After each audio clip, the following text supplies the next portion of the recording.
Children, now we have question number 13 of exercise 6.3. This question says we have to find out points on this curve. This curve is given, which is an ellipse basically. X square upon 9 plus y square upon 16 equals to 1. And the condition, there are two cases at which tangents are case 1 parallel to x axis and case 2 parallel to y axis. हमें वो points निकालने हैं curve पे जिन पे आपकी tangent is once parallel to x axis and secondly it is parallel to y axis. So I am considering the first case first. Given curve is x square upon 9 plus y square upon 16 is equal to 1. Whenever we have to talk about the tangents, we need to find out the slope. Point निकालना है ना, कि हमें निकालना है वो point जिस पे टेंजेंट एक्स एक्सिस के पैरेलल है. एक्स एक्सिस के parallel means the slope of the tangent would be parallel to the equal to the slope of X axis because your tangent, suppose this is your curve. एक case में आपकी जो tangent है वो x axis के parallel है, तो आपका slope of tangent will be equal to slope of X axis, that is 0. X axis का स्लोप होता है आपका 0, है ना. So from here we will find out dy by dx for slope and that dy by dx we will equate with 0 as in this case the tangent is parallel to x axis and we know that slope of x axis is 0. So let's find out the derivative.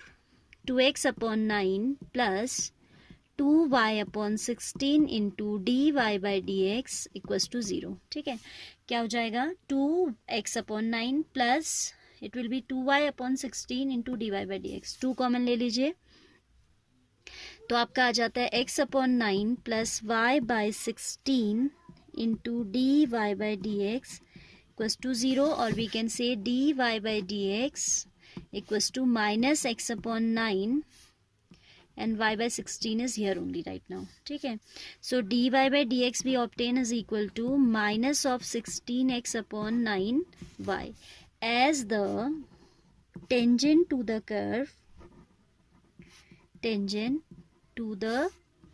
curve is parallel to x axis.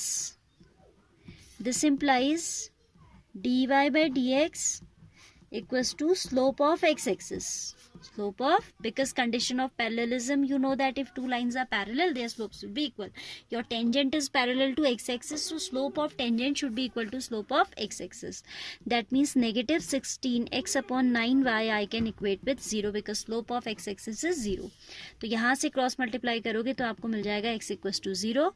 Putting x equals to 0 in 1 is the given curve. 1 equation आपने किसको ले लिया, given curve को ले लिया. Putting x equals to 0 in 1 we get, utilizing this space, 0 plus y square by 16 equals to 1, or I can say y square equals to 16, or I can say y equals to plus minus 4. So corresponding to this value of x, corresponding to x equals to 0, we have obtained two values. आपका y positive 4 भी हो सकता है and y can be negative 4 also. ऐसे एक tangent होगी जो x axis के पैरेलल होगी और एक टेंजेंट ऐसे. ये सब तो खाली एक मतलब we are not supposed to draw this figure at all. I am just discussing with you. ठीक है, क्योंकि +4 से आपकी टेंजेंट ऐसे जाएगी, ये भी एक्स एक्सिस के पैरेलल आप देख सकते हो, एंड दिस वन ऑल्सो जो -0, -4 से जाएगी, that too is parallel to X axis.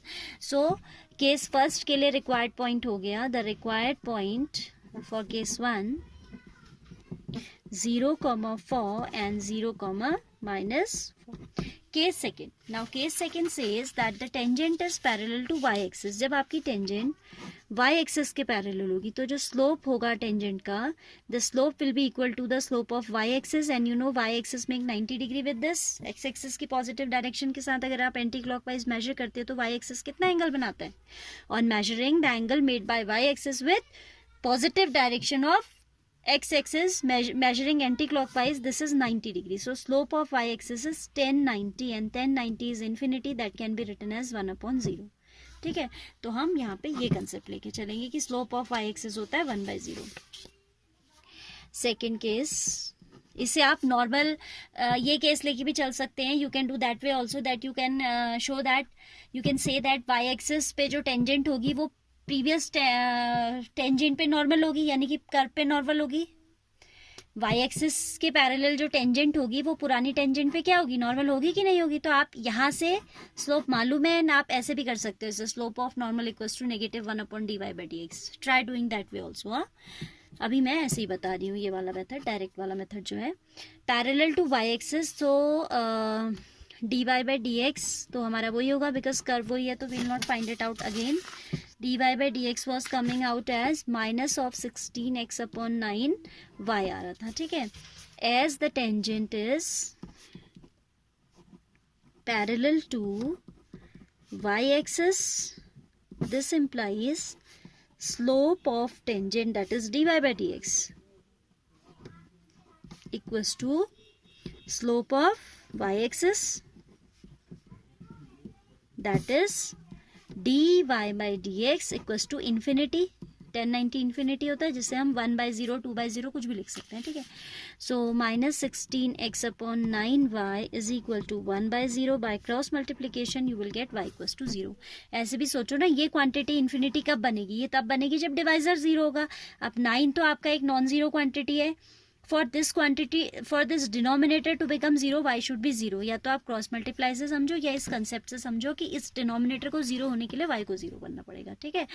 So y equals to 0. Now corresponding to y 0 will find out x from the curve. Putting y equals to 0 in the given curve, x square, what was the curve, x square upon 9 equals to 1, क्योंकि y 0 रख दिया तो +0 हो गया.